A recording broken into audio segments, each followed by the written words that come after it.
영화 봄밤 관객과의 대화에 오신 여러분 환영합니다. 저는 오늘 같이 이야기 나눌 윤선 기자라고 합니다. 반갑습니다. 오늘 객석에서 강미정 감독님 관객들과 함께 영화 보신 것으로 알고 있는데요. 네, 모셔서 이야기 나눌 거고 오늘 배우들 두 분 다 참석하셨는데 일단은 한예리 배우님 먼저 모시겠습니다. 두 분을 큰 박수로 맞이해 주시기 바랍니다.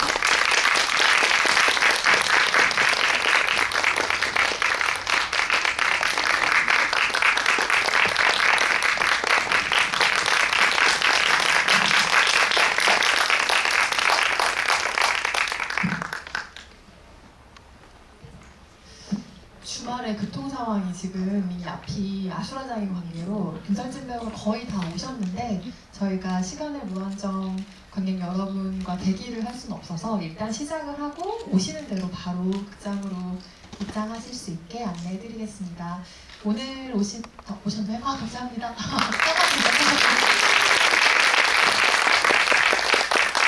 다행입니다. 저희 아직 아무것도 안 했어요. 딱 맞춰서 도착하셨습니다. 오늘 오신 관객 여러분께 인사 한 말씀씩 먼저 해주시고 저희 본격적으로 Q&A 시작하겠습니다. 감독님부터 해주실까요? 봄밤 연출한 강미정입니다. 제가 저희 영화 7월 9일날 개봉을 했는데 개봉을 하고 나니 정말 이 자리에서 영화 같이 봐주신 한 분 한 분이 이렇게 감사할 수가 없네요. 너무 감사드립니다. 네, 안녕하세요. 봄밤에서 연경 역을 맡은 한일입니다. 네, 또 와주셔서 너무 감사드리고요. 사실 저희 영화를 선택하는 게 그렇게 쉽지 않으셨을 텐데 이렇게 선뜻 극장에 들어와 주셔서 정말 감사합니다. 안녕하세요. 봄밤에서 수원 역을 맡은 김설진입니다. 찾아와 주셔서 너무 감사드리고요. 시원하네요, 그래도. 네, 더위 조심하시고 시간 내주셔서 찾아와 주셔서 너무너무 감사드립니다. 마치 끝인사처럼 다들 하셨는데 이제 시작이고요. 끝인사는 이따 또 하셔야 되니까 각자 멘트 준비해 주시기 바랍니다. 오늘 보신 봄밤은 소설로 미리 만나신 분들도 많이 계실 것 같습니다. 권영선 작가의 안녕 주전뱅이라는 소설집 가운데 동명의 단편을 스크린으로 옮긴 작품이고요. 그리고 강미정 감독님과 한예리 배우가 정말 오랜만에 15년 만에 다시 한번 연출가 배우로 만나서 호흡을 맞추게 된 정말 귀한 작품이기도 합니다. 거기에 김설진 배우님 참여로 훨씬 더 귀한 작품이 되었는데요. 영화 이야기 차근차근 나눌 텐데 오늘 아마 좀 영화의 순서대로 쭉 따라가는 어떤 이미지를 떠올리면서 같이 이야기 나눌 구성이 어떨까라는 생각을 좀 하면서 왔고요. 영화의 시작점에 눈밭이 먼저 등장을 합니다.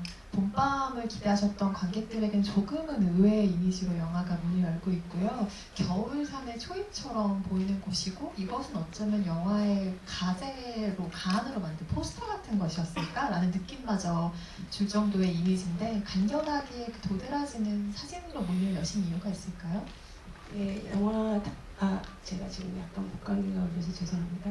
영화 다 이제 만들고 후반 작업하면서 타이틀을 어떻게 할까 고민을 하다가 저희 그 산으로 모퉁이 돌아가는 길이거든요. 산으로 막힌 것이 아니라 그래서 그때 저희 보통 겨울이 가면 봄이 온다.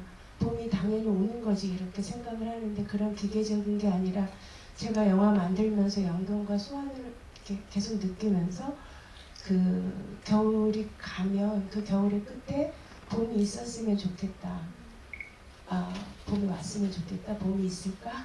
이런 어떤 마음이 많이 들었습니다. 그래서 그런 거를 좀 표현하고 싶어서 첫 타이틀 컷으로 만들었는데 되게 중요한 것인데 오늘 좀 늦게 들어오시는 분들이 있어서 좀 아쉬웠습니다. 그럴 땐 이제 M차 관람이라는 게 있으니까요. 다시 한번 그 장면을 영화관에서 확인해 주시면 좋을 것 같고 제가 그 시작이 된 사진에 유독 눈길이 갔던 이유는 말씀하신 것처럼 그게 어떤 시간성을 포함하고 있었기 때문인데 우리가 계절의 감각을 다 익히 알고 있기 때문에 이렇게 춥고 눈이 내리는 계절이 지나가면 봄이 올 것이다 인지를 하고 그 사진을 바라보게 되잖아요. 그런데 그것이 왜 예외였는가 하면 봄의 풍경이 아니어서가 아니라 이 영화의 시간이 거의 안 보이기 때문이었던 것 같아요. 그러니까 시간이 거의 예측되지 않도록 의도적인 공백을 주셨고, 소설 안에서는 두 주인공이 40대에서 50대가 되는 시간 동안 생각보다 긴 시간을 함께 하는 것으로 나오는데요. 영화 안에서는 이게 두 계절인지, 그러니까 겨울 다음 봄의 그 몇 개월인지 아니면 몇 년 사이의 이야기인지 시간의 흐름이 거의 지워져 있기 때문에 그 사진이 한층 도드라져 보였던 것 같아요. 이야기에서 그 시간을 좀 제외하고자 하셨던 이유는 무엇일까요? 시간을 제외하고자 했다기보다 그 소설 속에서는 영경과 수환이 43세 봄에 만나서 55세 봄에 수환이 세상을 떠나거든요. 그러면서 과거와 현재를 왔다 갔다 하는 구성으로 되어 있는데, 저는 애초에 그 소설을 영화로 만들 때 그 소설의 이야기를 재현하기보다 제가 느꼈던 어떤 영경과 수환의 사랑에 대한 감정을 영화적으로 시각적으로 좀 표현하고 싶었다는 그런 생각이 굉장히 강했습니다. 그렇기 때문에 그 소설 속에 그 영경과 수환이 함께했던 12년의 세월을 어떻게 영화적인 시간으로 바꿔낼 수 있을까? 그게 굉장히 큰 고민이었거든요.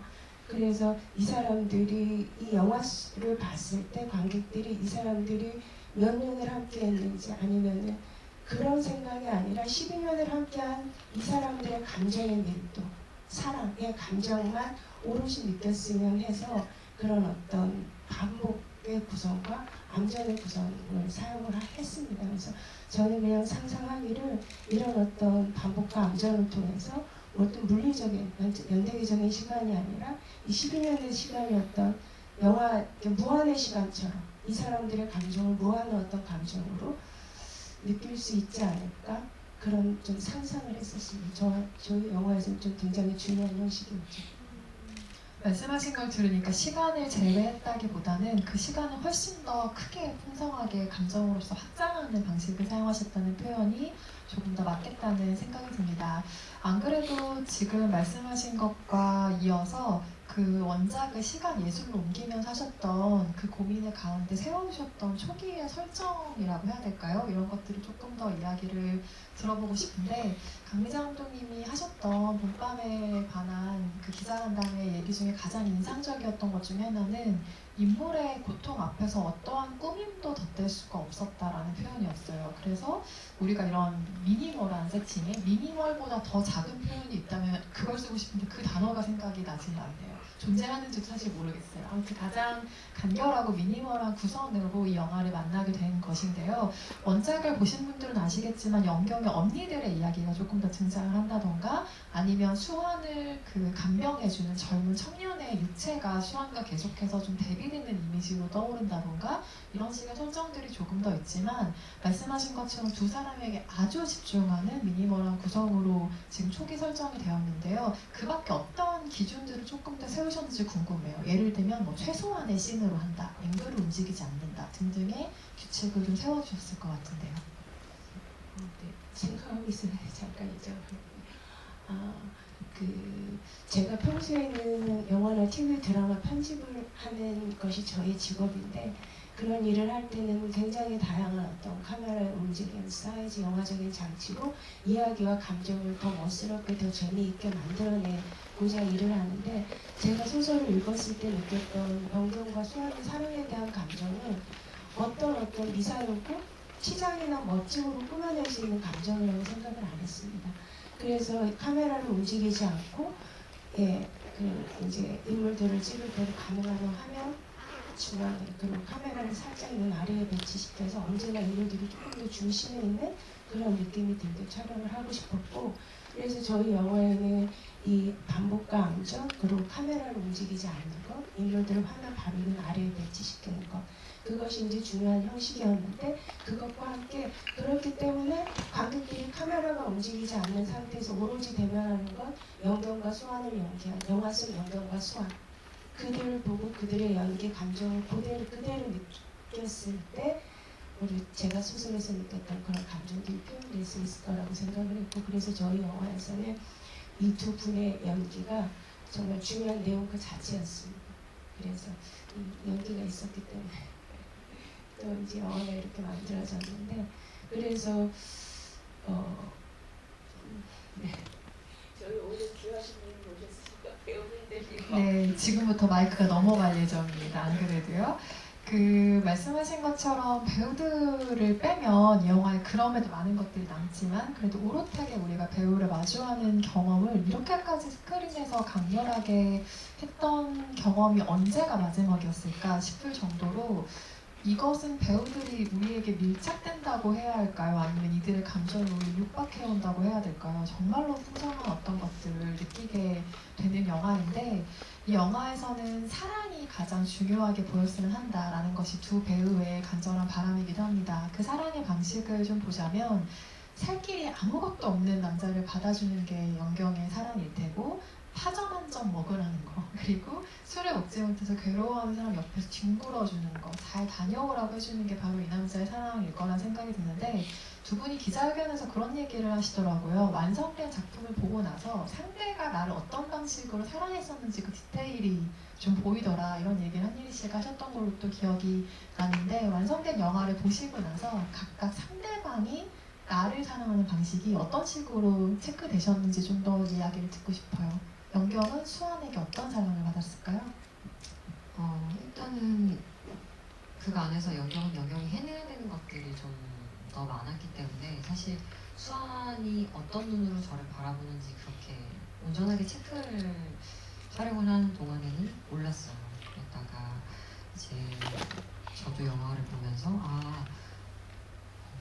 어쨌건 설진 배우님이 수환을 연기해주면서 가장 따뜻하게 그리고 가장 안쓰럽게 그리고 정말 온 힘을 다해서 이렇게 시선으로 끌어안아주고 있다라는 걸 느꼈고 그 안에 진짜 따뜻함이 있구나. 이 사람들이 지금 아무것도 가진 것도 없고 지금 잃어가는 게 더 많은 상황이지만 서로가 서로를 지켜봐 주는 것만큼 그렇게 따뜻한 게 없겠다라는 생각이 들었고 그리고 뭔가 버텨주는 느낌이었어요.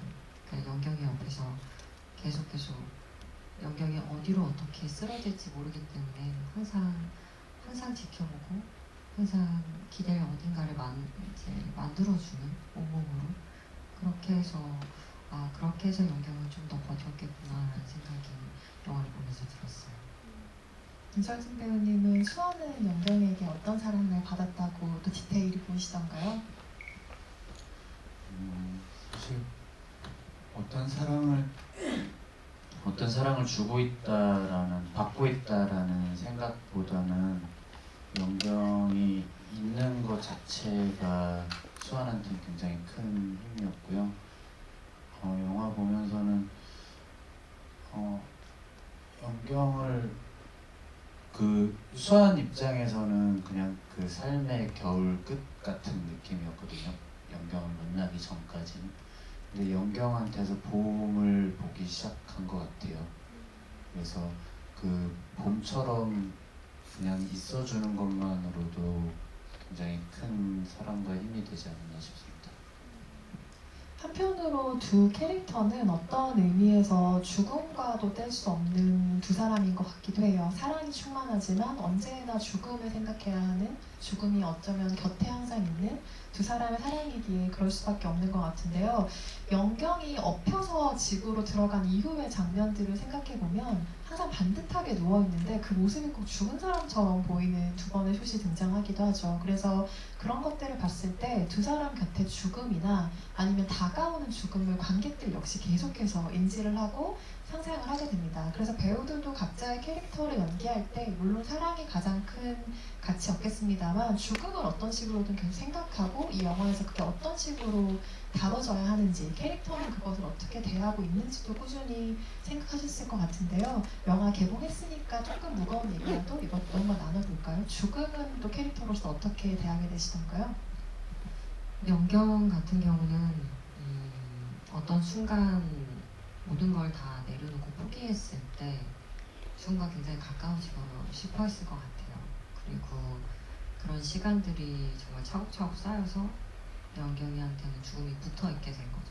그래서 뭔가 이 붙어있는 죽음으로 되게 외로운 어떤 상황이었고, 저는 저와 굉장히 비슷하게, 굉장히 유사하게 그런 걸 겪고 있는 사람을 만났다는 생각이 들어요. 그래서 조금이나마 저 사람이 죽음에 이렇게 갉아먹히고 있을 때 좀 덜 외로웠으면 좋겠다. 나도 이런 생각을 영경은 하지 않았을까라는 생각이 드네요. 네. 저는 개인적으로 죽음을 무겁게 받아들이지는 않고 있는데요.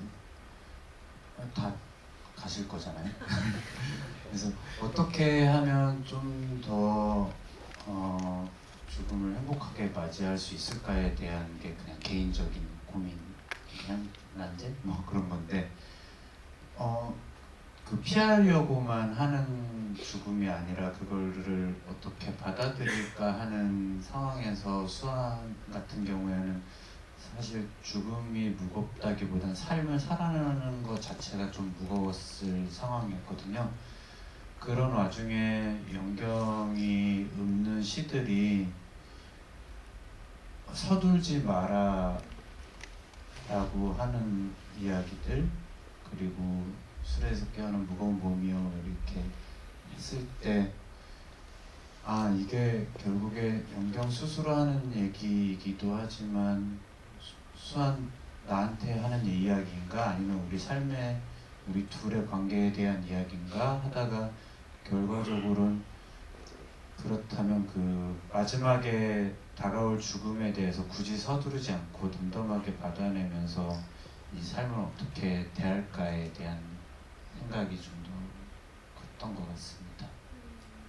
말씀하시는 걸 들으면서 영경의 장면들을 가만히 또 되짚어 보니까 영경의 입장으로 둘의 만남을 생각해 보면 죽음처럼 누워있던 누군가가 다시 생일 조금은 봄처럼 살아보는 고통스러운 삶이라도 놓지 않게 되는 어떤 이야기였구나라는 생각이 다시 듭니다.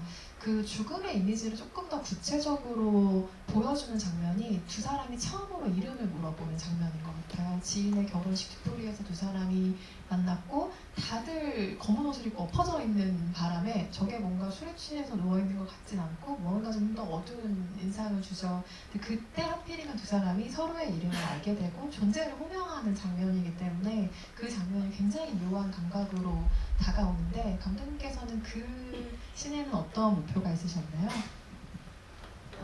소설에서도 영경과 수환이 그 친구의 결혼식장에서 결혼식 뒤풀이에서 만난다는 설정이 있는데, 저는 그 만남이 서로에게는 서로를 얻는 굉장히 운명적인 순간이라고 생각을 했습니다.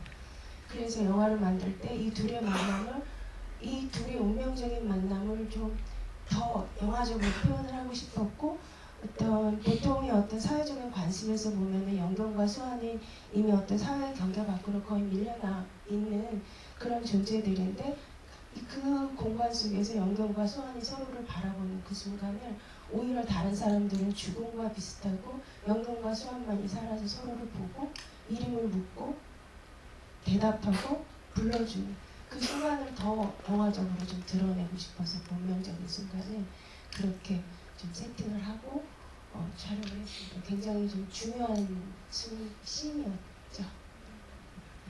영경은 처음 등장하면서부터 내내 울죠. 사실 울지 않는 장면이 몇 장면 없는데, 나중에 외출증을 끊을 때 그 의사가 이야기를 하기로는 이거 슬퍼서 우는 거 아시죠? 다 신체에서 일어나는 거짓 반응인 거 아시죠? 라는 이야기를 우리 관객이 듣게 되면서 이 사람의 반응이 어쩌면 저게 다 거짓 반응일 수 있겠구나 라는 생각을 그제야 조금 하게 됩니다. 그 대사 때문인지 영경은 이 사람을 어떻게 확신했을까? 이 모든 감정이 진짜라고 믿고 있었을까라는 의구심이 아주 나중에 찾아오게 되는 영화이기도 했어요. 한예리 배우는 어떻게 생각하셨나요? 저는 사랑에 대한 의구심을 갖지는 않았던 것 같아요. 그거는 확실히 따뜻하게 오는 뭔가 체온이 느껴지는 그런 타이닉에서 오는 감각이었을 것 같아서 그거를 혼동하지는 않았을 것 같다는 생각이 들고요. 대신에 이제 본인 몸에서 일어나는 어떤 현상들은 컨트롤이 잘 안 되는 거죠. 특히 다른 부분보다 눈물이라는 부분이 좀 더 그랬던 것 같고 영경이 마신 모든 술은 눈물로 나오는 게 아닐까라는 생각도 했었고요. 뭔가 계속해서 갈증을 느끼는 사람 같았어요. 사랑에 대해서도 그렇고 삶에 대해서도 그렇고 뭔가 많은 상실이 있었기 때문에 어떤 부분 그렇게 갈망하고 갈증이 계속 있고 저는 개인적으로 연경을 연기하면서 분노라는 감정을 되게 많이 느꼈던 것 같아요. 슬픔이 분노랑 굉장히 흡사한 감정이구나라는 것들을 되게 많이 연기하면서 많이 느꼈고 그리고 연경은 울고 있지만 오히려 우는 와중에도 분노하고 있을 수도 있겠다라는 생각도 많이 했던 것 같아요. 제가 알기로는 처음 등장하는 우는 장면이 거의 첫날 촬영하셨던 거 아닌가요? 네, 맞아요. 그러려면 이제 캐릭터에 완전히 녹아들기는 좀 어려운 상황이었을 수도 있고 목표를 굉장히 분명하게 세워두지 않으면 사실 아무 이유 없이 울어야 되는 장면인 거죠. 배우의 입장에서는 어떤 의미에서는 그 장면은 어떤 준비를 하고 가셨던 것 같으세요?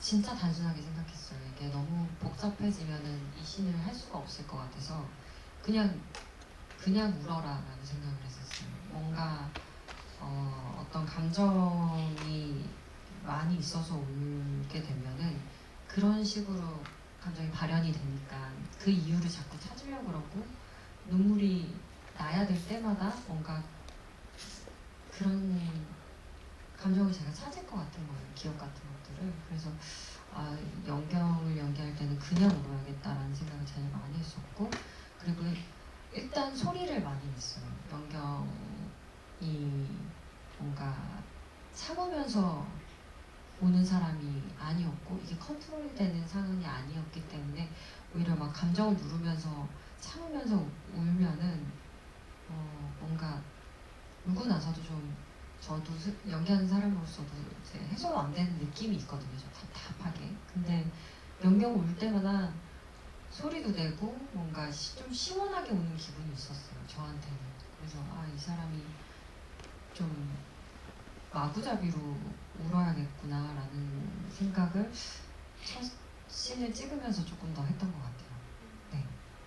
김설진 배우의 경우에는 무용수로도 너무나 근사한 사람이잖아요. 그래서 움직임을 너무 잘 쓰는 걸 보다가 그렇게 움직임을 잘하는 사람이 이렇게 움직임을 활용하지 못할 때 혹은 다른 방식으로 써야 할 때 배우는 이 움직임을 어떤 방식으로 인지하고 갖고 가고 싶었는지 정말 궁금했는데 왜냐하면 수환이라는 캐릭터 자체가 근육을 점점 쓸 수 없기 때문에 정말 최소한의 움직임을 보여주어야 했고 그 움직임에는 사랑도 있어야 되고 고통스러움도 있어야 되고 그냥 다른 작품에서 캐릭터의 움직임을 연구할 때는 좀 완전히 다른 접근이 필요하셨겠다라는 생각도 들었는데 어떤 방식으로 그 움직임에 접근을 하셨을까요? 사실 이렇게 움직이는 게 많이 돌고 많이 뛰고 하는 것보다는 조금 더 어려운 것 같고요. 예. 어떠한 훈련되어 있는 몸들을 가지고 그 정상적 혹은 조금 보편적으로 움직이지는 않는 움직임들이다 보니까 아무래도 그 의학 사족들도 찾아보고 어떤 쇼그렌증과 그 류마티스 관절염들이 이렇게 찾아오기 시작할 때 나타나는 증상들에 대해서 많이 찾아봤고요. 그리고 실제로 그렇게 고통스러워하는 부분들이 뭔지 인지한 상태에서 내가 이렇게 움직여야겠다보다는 그거를 기본으로 장착하고 있는 상태에서 어떻게 하면 연경을 좀 더 케어해 줄 수 있을까에만 오히려 좀 집중했던 것 같아요.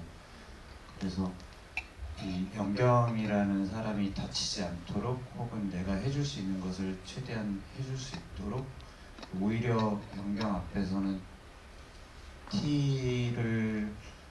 아픈 걸 조금 티를 안 내려고 했던 순간이 더 많았습니다. 영화에는 이 두 분이 아니었으면 어떤 톤 앤 매너로 완성이 됐을까 싶은 장면들이 많은데 그중 최고를 꼽으라면 서로에게 넘어지면서 기어가는 씬을 많이들 꼽으실 것 같습니다.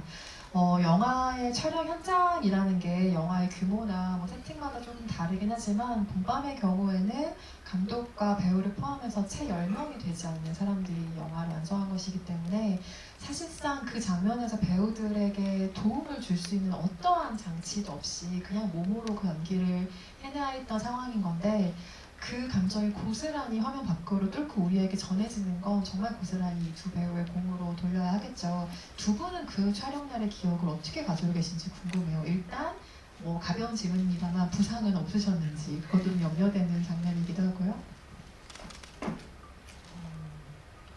무릎 정도는 멍이 들 거라고 당연히 생각을 했었던 것 같아요. 조금 까지고 멍 들 수 있겠다 이제 그런 생각은 했고 뭔가 연경은 강아지처럼 어쨌건 이제 귀소 본능으로 인해서 이렇게 수완이 있는 곳에 너무 당연하게 오는 거죠. 그리고 너무 즐겁게 기꺼이 막 신나서 들어오는 강아지 같이 들어왔는데 제가 오빠를 만나고부터는 사실 걱정이 하나도 안 됐어요. 어떤 방향으로 제가 넘어지던 너무 잘 잡아줄 거기 때문에 제 머리가 땅바닥에 닿거나 박히거나 이렇게 할 일이 없을 거다라는 그런 확신한 믿음이 있었어요. 제가 무게중심이 옮겨지는 걸 너무 빠르게 캐치할 수 있는 사람이어가지고 오히려 정말 편하게 제가 몸이 움직여지는 방향으로 제 무게가 떨어지는 방향으로 저는 그냥 사정없이 몸을 던질 수 있었던 것 같아요. 오빠가 이어가서 가는 거죠. 네. 잘 알려져 있다시피 이 시나리오를 김설진 배우에게 건넨 장본인이 바란일이 배우인데 얘기를 들어보니 본인의 안전을 약간 염려해서 본인을 잘 받아줄 수 있는 사람으로 네, 물망에 올라서 김설진 배우님을 고르신 것도 같습니다. 아니요. 그런 게 아니고요. 너무너무 감독님께서 예전에 저랑 첫 작업을 했을 때 그 수기가 갖는 에너지에 대한 얘기를 많이 하셨어요. 제가 맡은 역할이 수기라는 역할이었는데 그때 항상 좋은 생각만 했으면 좋겠어. 촬영이 끝날 때까지 나쁜 생각은 안 했으면 좋겠어. 수기는 그렇게 밝은 에너지를 갖고 있는 사람이야 이런 얘기를 해주셨었는데 똑같이 시나리오를 이번에 받았을 때도 이거는 그런 에너지를 갖고 있는 사람이 해야 되겠다라는 생각을 했어요. 그러니까 그런 에너지를 표현해낼 수 있는 사람, 온몸으로 그런 대화를 할 수 있는 사람이 이 역할을 할 수 있겠다라는 생각이 들어서 사실 신체 에너지를 쓰는 게 쉽지는 않은데 그런 부분을 이해해 줄 수 있고 해낼 수 있는 사람이 진짜 단 한 명밖에 떠오르지가 않아가지고 정말 이 자리를 빌어서 다시 한번 감사드리고요.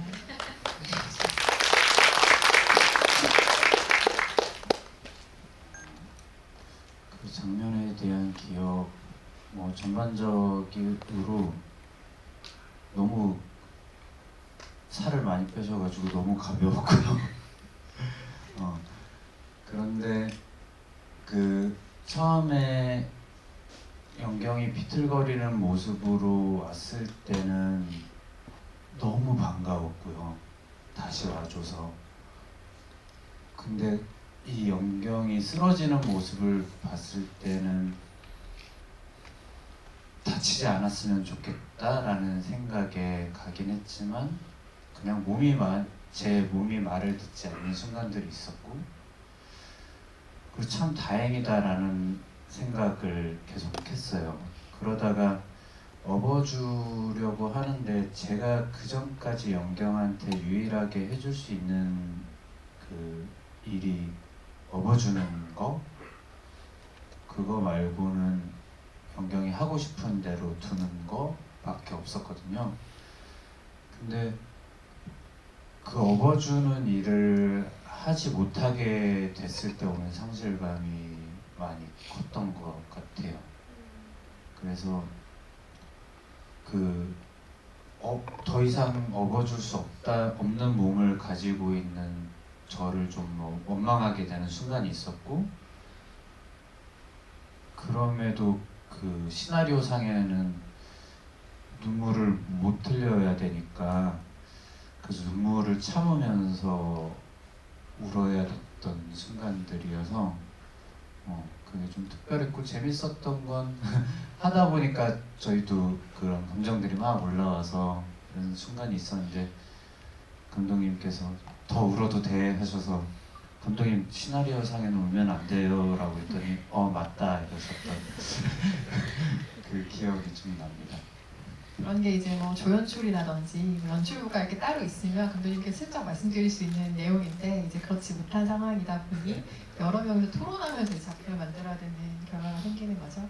그 방금 말씀하신 안 그래도 그 업어준다라는 장면에 대한 소회도 두 분께 한번 여쭤보고 싶었는데 저는 업어주는 게 진짜 궁극의 멜로인 것 같거든요. 그래서 정말 사랑하는 사람에게만 해줄 수 있는 어떤 행위 중에 가장 좀 예쁜 행위 중에 하나가 업어준다라는 것이 아닐까라는 생각이 드는데 우리가 아기들 업어주듯이 정말 사랑하는 사람을 이렇게 양경이 업어주는 그 수아의 모습도 오래 기억에 남는데 둘에게 고통이 찾아오는 순간이 너무 많기 때문에 영경이 울지도 않고 그리고 수아의 몸을 그나마 자유롭게 움직일 수 있는 정말 소중한 장면이라는 생각이 들어요. 그 두 사람이 업고 길을 걸어가는 그 장면이 그때만큼은 좀 발그레하고 사랑스러운 영경의 표정도 볼 수가 있는데 그 업어주는 장면, 길을 계속 걸어가면서 봄밤의 시 구절이 울리는 그 장면을 대하던 두 분의 마음도 궁금해요.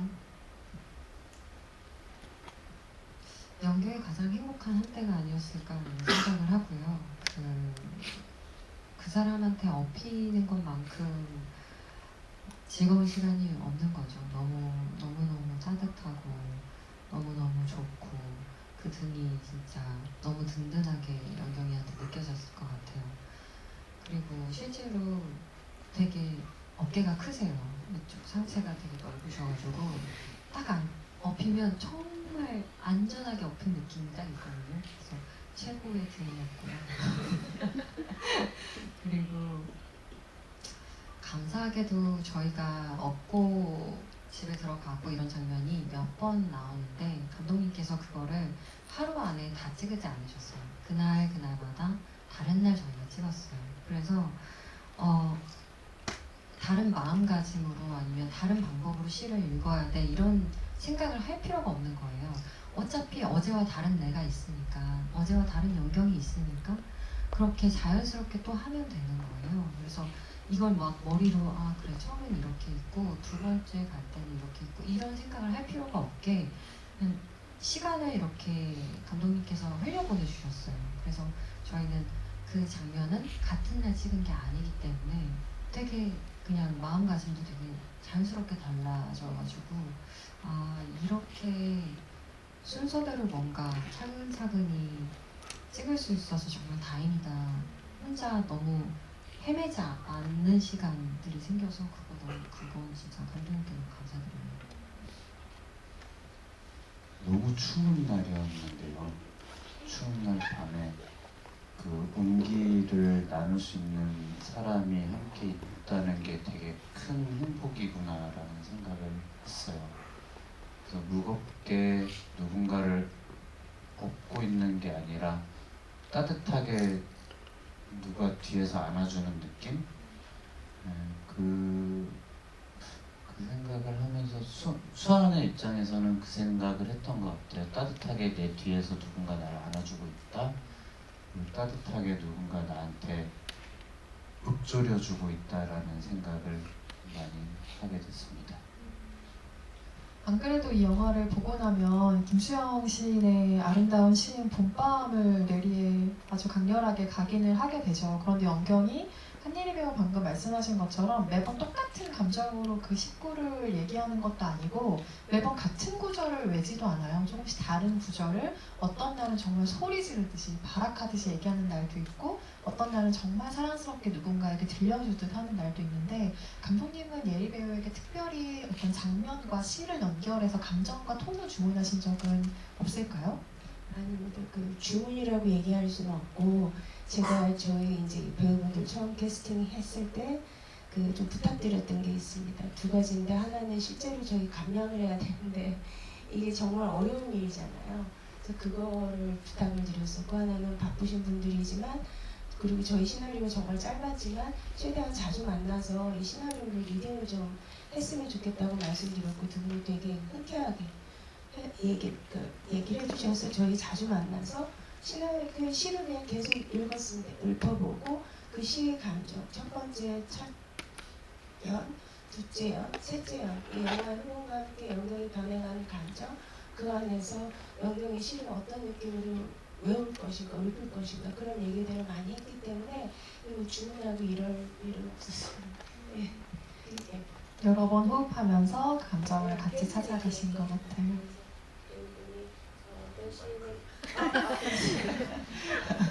어떤 시를 읽을 때는 어떤 감정으로 어디서부터 어떤 감정으로 이 시를 이렇게 읊어야 되겠다는 아마 이런 준비를 가지고 현장에서 촬영을 하셨죠.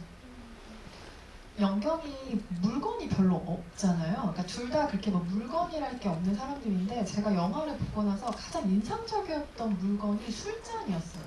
그 같이 살 방에 들어가면서 가방에 막 술을 챙겨왔는데 그 급한 와중에도 술잔에 이 사람이 술을 따라 마시잖아요. 연거푸 마시긴 하지만 근데 저는 그 장면에서 그 술잔이 되게 최소한의 다짐처럼 보였거든요. 그러니까 벌컥벌컥 입 대고 먹진 않겠다라는 건데 이게 외출증을 끊고 밖으로 나왔을 때는 그 최소한의 품위를 그냥 던져버리는 표현이 나오는 거죠. 그래서 그 술잔에 대한 생각은 어땠는지도 궁금했어요. 어떤 식으로 표현해서 좀 사용하고 싶었는지.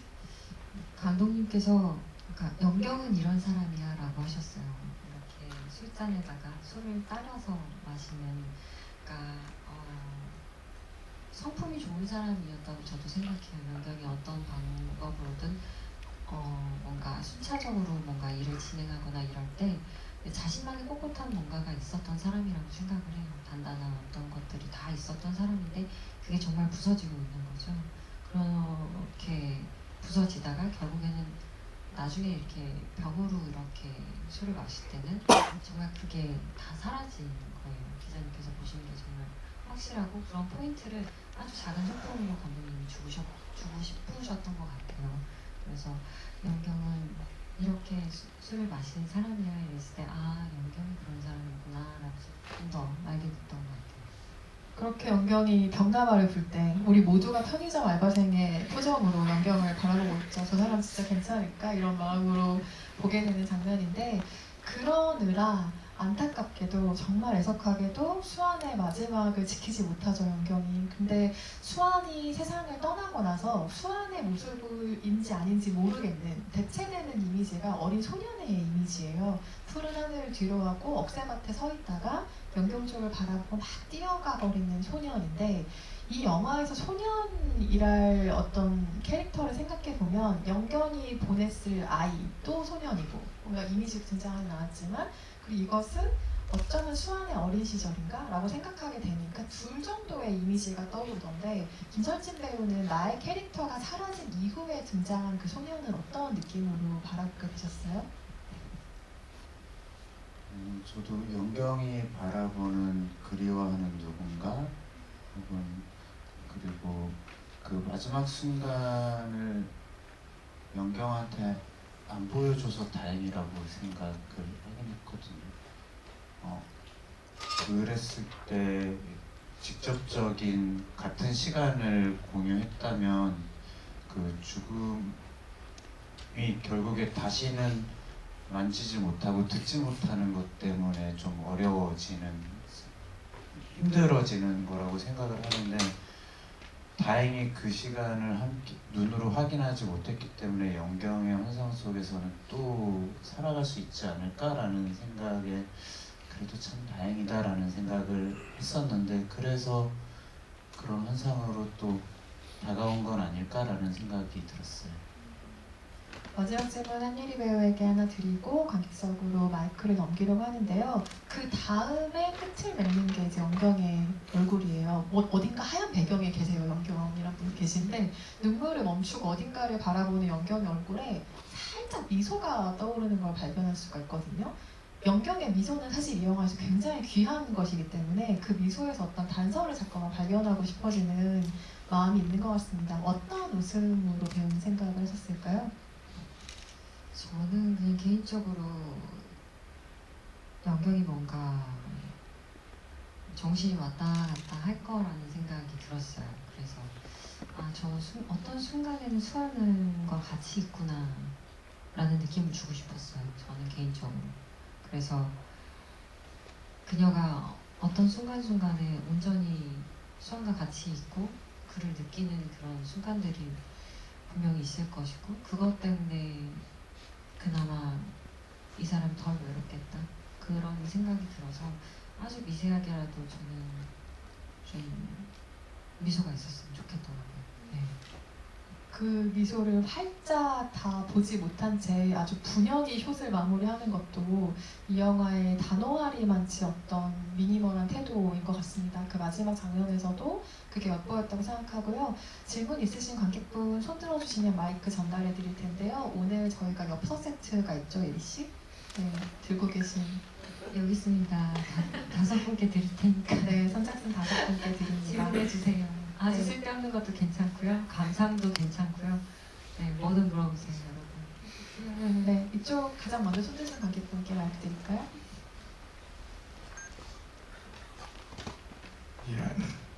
예, 안녕하세요. 영화 잘 봤습니다. 저는 아까 지금 그 표현정 씬 있지 않습니까? 아무래도 연경이 술을 마신 걸 유일하게 보는 외부인이었어요. 나왔었는데 아무래도 슈퍼도 있을 텐데 왜 편의점으로 그 촬영 과정에서 에피소드는 없으셨는지 아무래도 영화 속에서 2번 술 먹는 장면이 그 편이 나오는데 한 번은 소주랑 맥주를 마시고 한 번 그냥 소주 2병 가는 게 나오는데 그 에피소드는 없으셨는지 궁금합니다. 저희는 원작 소설이 있는데 소설 속 연경이 편의점에서 술을 마시는 설정이 있기 때문에 편의점이었습니다. 그래서 슈퍼에서 저희 근데 편의점에서 요즘은 술을 팔지 않습니다. 원작 소설에서는 편의점에서 술을 마시는 설정이 있는데 그래서 그 촬영 장소를 애타게 찾았습니다. 그거 허락을 받으려고 그러다가 한 곳에서 허락을 해주셔서 정말 고맙게도 촬영을 할 수 있었죠. 네, 원래 실내 그 편의점 안에서는 네. 마시면 안 된다고 네. 하더라고요. 네, 그래서 너무 이 자리를 빌어 다시 감사드리고 저 같은 경우는 제가 이렇게 나오다가 푹 엎어지잖아요. 그래서 아르바이트 친구들이 이렇게 막 와가지고 잡아주고 막 얘기하고 하는데 처음에 이제 다 이제 멀리서 카메라도 잡고 다 숨어있고 막 이러다 보니까 제가 나와서 푹 꼬꾸라지니까 어떤 분이 어머 어떡해 이러면서 오셔서 저를 잡아주셨어요. 거기 옆에서 보시다가 괜찮냐고 막 그러면서 제 무릎하고 이렇게 쓸어주셨던 기억이 나요. 잘 만든다 이러면서 되게 좋아했었죠. 그렇게 혜린이 걱정하실 정도로 아니 그 옆에서 이렇게 보수하시는데 구경하시던 분이 네. 계셨는데 제가 실수로 넘어졌다고 생각하시는 거예요. 진짜 이제 연기하다가 그래서 너무 즐겁게 촬영했습니다. 한마디 덧붙이면 저는 그게 갑자기 쓱 넘어지는 게 너무 위험하잖아요. 그래서 그 얘기를 못 하겠다고. 근데 예리 배우님이 그거를 하시더라고요. 그래서 저는 하자고 말도 못하고 약간 이렇게 좀 너무 위험할까봐 그랬는데 그걸 하셔가지고 너무 잘 돼서 깜짝 놀라면서도 너무 좋았습니다.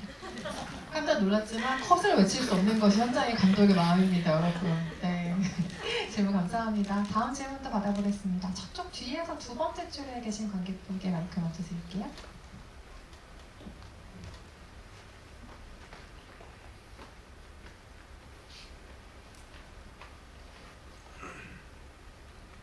영화 잘 봤습니다. 저는 서울 독립영화제에서 처음 보고 너무 좋아서 또 보러 왔는데요.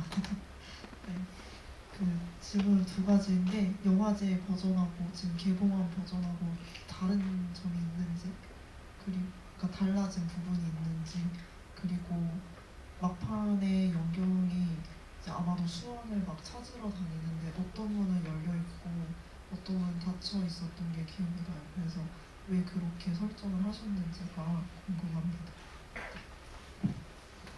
달라진 거는 없습니다. 영화 내용은 똑같고 그 긴 복도가 긴데 그 적정한 시간 그리고 배우분이 연기를 할 때 저희가 어떤 분은 실제로 잠겨 있었고 열려 있었거든요.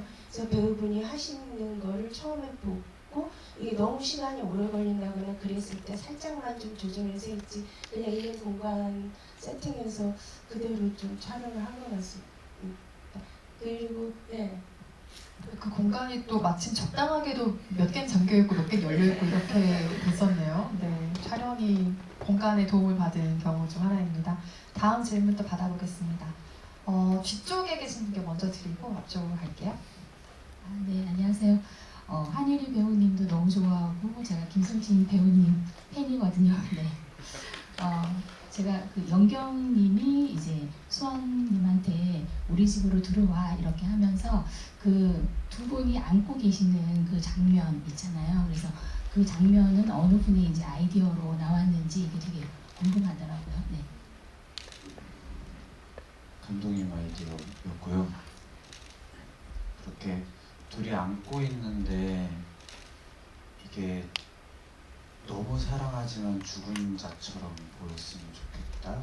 혹은 너무 사랑해서 끌어안고 있는데 저한테 타버린 혹은 오랜 시간이 지난 후에 발견된 미라처럼 보였으면 좋겠다라는 말씀을 하셨었고, 그리고 안고 있는 손이 굉장히 거칠게 노동자처럼 보였으면 좋겠다라는 주문을 하셨었고요.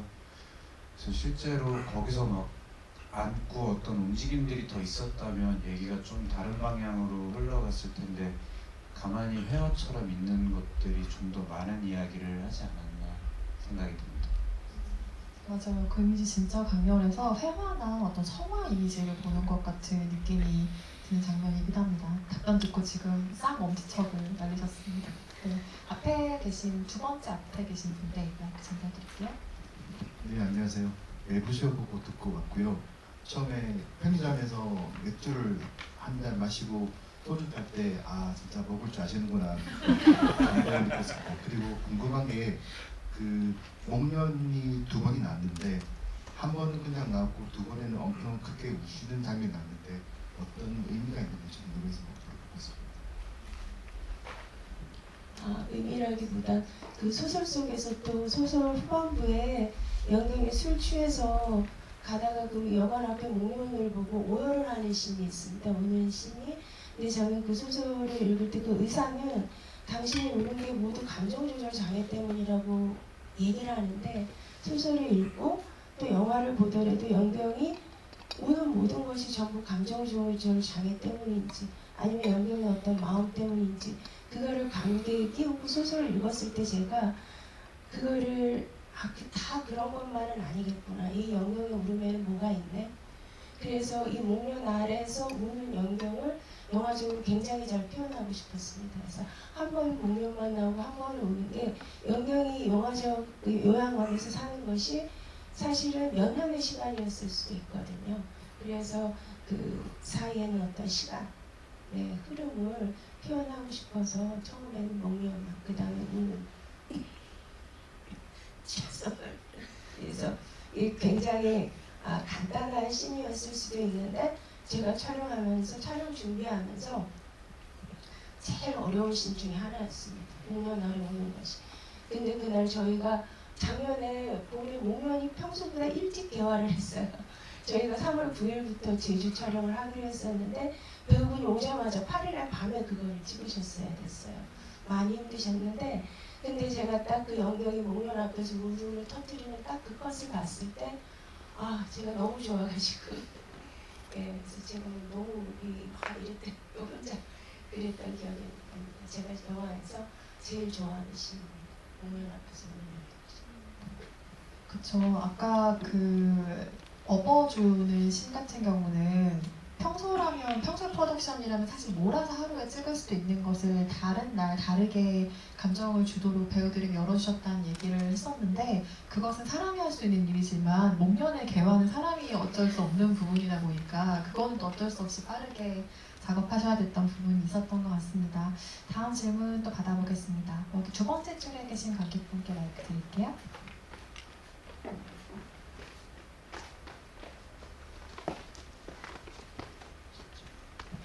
실은 저도 소독지에서 다시 보고 싶어서 결혼을 다시 봤는데요.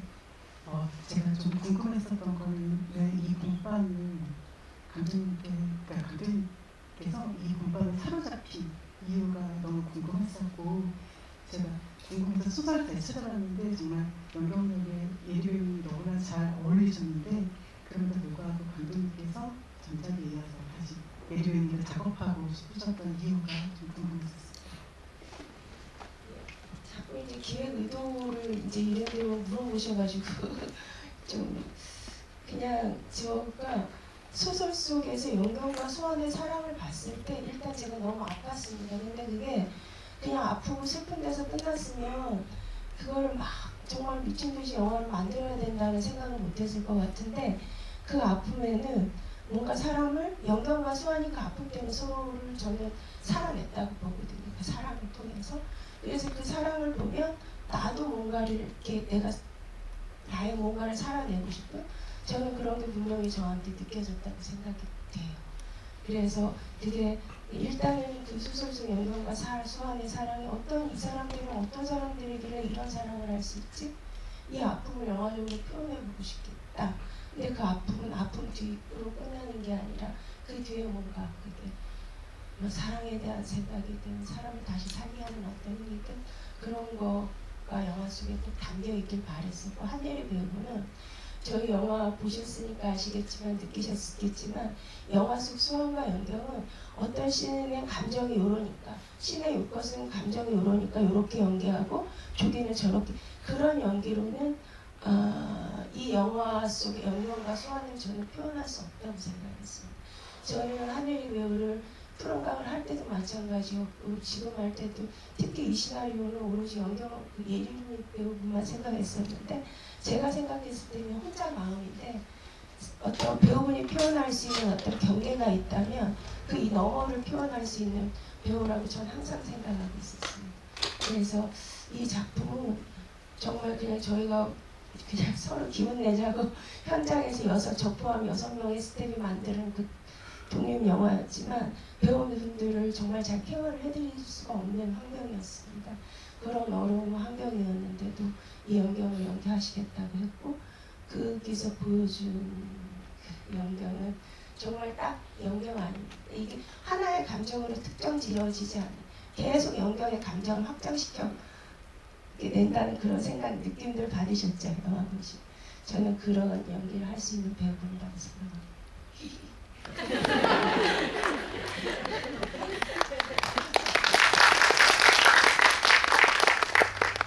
뵀던 것 중 외람되지만 가장 귀여운 순간을 제가 지금 보는 것 같습니다. 또 설진님은 저는 김설진 배우분이 어떤 분인지 몰랐어요. 연경 씨가, 예리 씨가 그 시나리오를 전해드려도 되냐고 했을 때 연경으로서 생각하는 상대방 배우면 당연히 드려보시라고 하고 찾아봤는데 너무 유명하신 분인 거예요. 그래서 이걸 하시려나 했는데, 그리고 제가 막 인터뷰하신 걸 찾아봤죠.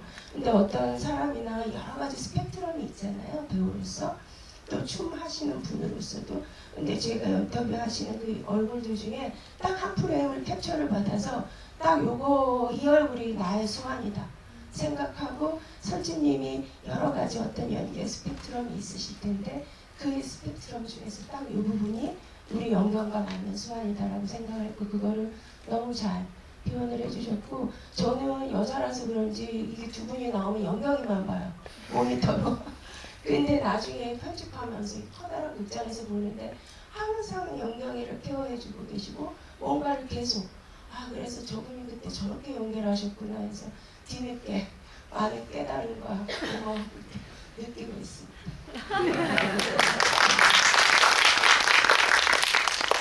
수완을 향한 열렬한 사랑이 영화 이후에 다시 시작되신 것 같습니다. 근데 두 분이 잘 살아오셨기에 가능한 만남인 것 같아요. 예리 씨는 푸른 가을 흘러라를 15년 전에 감독님과 같이 하셨지만 그 사이에 사실 15년을 어떻게 살아냈는가가 다시 작업하고 싶게 만드는 그 비결 중에 하나였다고 생각하고, 김선진 배우님도 보여주신 많은 이미지 가운데 나의 수완을 찾아낼 수 있는 그 얼굴을 보여주셨기에 두 분이 금기자 감독님과 함께 이 작업에 참여하시게 된 것이 아닌가. 그간의 시간이 다 좀 모여있는 작품이라는 생각이 듭니다. 오늘 7월 9일에 개봉을 해서 첫 주말이죠. 첫 주말이 정말 중요한데 귀한 주말 시간을 봄밤에 내어주러 오신 관객 여러분께 끝인사 한 말씀씩 해주시고 자리를 마무리하겠습니다. 정말 한 분 한 분 영화 보러 와주시는 분이 너무 감사하고 어떤 마음으로 돌아가실까 또 너무 이렇게 약간 설레기도 하고 두렵기도 하고 그렇습니다. 영화 잘 보셨으면 저도 영화 이런 얘기 좀 그렇고 그냥 좋은 감정으로 돌아가 주시기를 부탁드리겠고 감사합니다.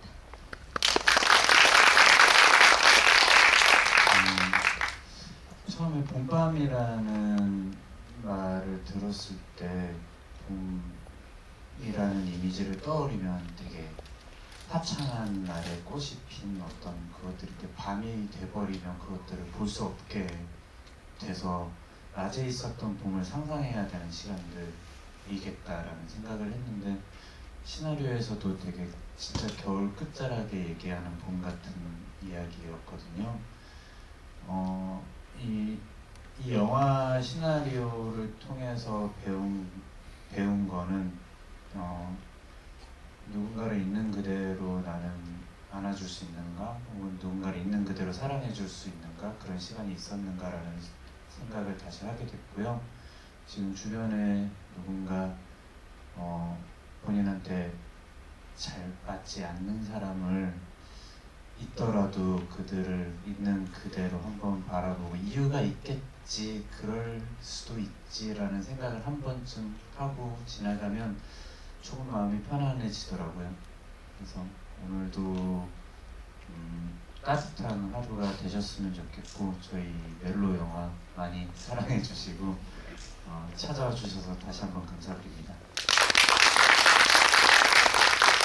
네, 영화 봐주셔서 너무 감사드리고요. 이제 두 분이 다 기피하셨으니까 제가 총대를 메고 얘기할게요. 여러분, 자, SNS에도 홍보 많이 해주시고요. 네, 다른 가족분들이나 친구분들한테 입소문도 많이 내주시고요. 극장에 다시 한번 찾아주시면 정말 감사할 것 같습니다. 저희 영화 사실 개봉할 거라고 생각을 못했어요. 그래서 그냥 영화제 다녀와서 잘 좋은 뭔가 저한테 기억을 주고 추억을 준 영화로 남겠구나라는 생각을 했었는데, 개봉을 한다고 했을 때 되게 너무 반가웠고요. 되게 오랜만에 한국 영화의 좀 다양성을 표현한 영화라고 저는 생각합니다. 그래서 나름의 의미를 갖고 있는 영화라고 생각을 해서요. 여러분들께서 극장 많이 찾아주시면 정말 감사할 것 같습니다. 와주셔서 감사합니다. 영화 봄밤의 원작의 첫 문장이 산다는 게 참 끔찍하다, 그렇지 않니? 라는 문장으로 시작을 해요. 근데 그렇게 고통에서 시작해서 커다란 사랑으로, 궁극의 사랑으로 마무리되는 작품이 바로 봄밤인 것 같습니다. 소설과 영화 모두 고루 사랑해주시면 좋을 것 같고요. 애타도록 서두르지 말고 혁혁한 업적도 바라지 말고 다만 마음껏 사랑하고 사랑받으시는 계절이 되시길 바랍니다. 7월 9일에 개봉한 봄밤에 많은 성원 부탁드립니다. 감사합니다.